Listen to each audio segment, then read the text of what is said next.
Today at ChattState with Lily Cruz-Rogers and Maddox Gilkey. Hello, I'm Lily, and I hope you're having a good day. And I'm Maddox. How are your classes going so far? Well, my classes are going pretty good. I'm definitely excited that I only have 3 classes right now, that, 2 a day, so it's really not bad at all. That's what good. about you? Well, I had just recently had to drop my humanities class because I really didn't have a whole lot of time for it, so now I'm just stopped down to 2 classes right now, but pretty easy so far though. Well, at least there's that. Here's some things you won't want to miss happening on campus. What do you know about 7-week classes? The 7-week format was adopted by Chattanooga State based on data that shows students are more likely to complete the 7-week classes. The goal is to help students stay focused, stay motivated, and stay on track.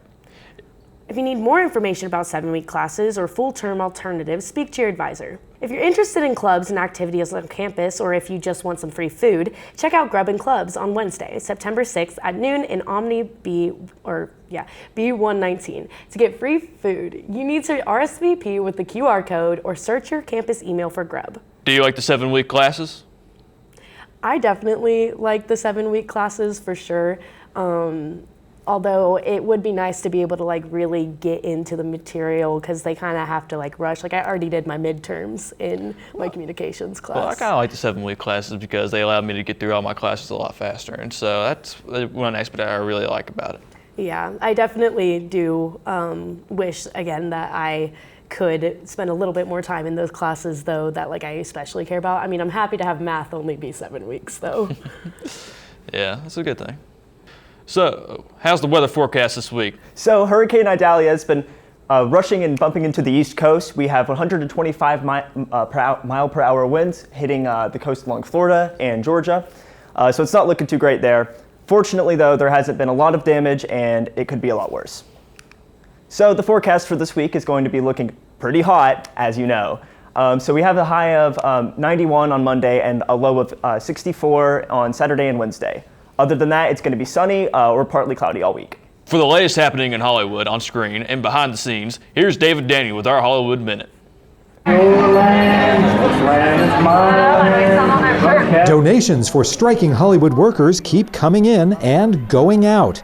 The Entertainment Community Fund, formerly the Actors Fund, has raised more than $7.6 million and says it's distributed nearly $5.5 million in emergency financial assistance to more than 2,600 film and television workers. Tuesday is the 120th day of the Writers Guild strike and the 47th day of the SAG-AFTRA strike. So an epic demonstration in our nation's capital, organized in 8 weeks. Do this, Dr. King. Own your power. Here's your first look at Rustin, starring Coleman Domingo as Bayard Rustin, an architect of the 1963 March on Washington. This first teaser trailer was released on the 60th anniversary of the march. The film debuts in select theaters November 3rd and on Netflix November 17th. In Hollywood, I'm David Daniel. Well, that's certainly interesting. What do you think about it? Which part? How about all of it?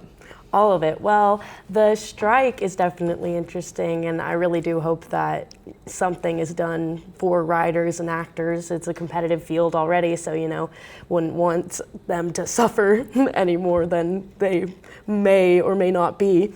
And that movie looks interesting. I'm not sure, really much. I'll have to go watch the teaser trailer. What about you?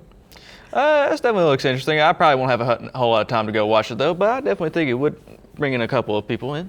Yeah, definitely a big fan of movies, so I'll probably try and check it out, just for the sake of it. But that's it for you today at ChattState.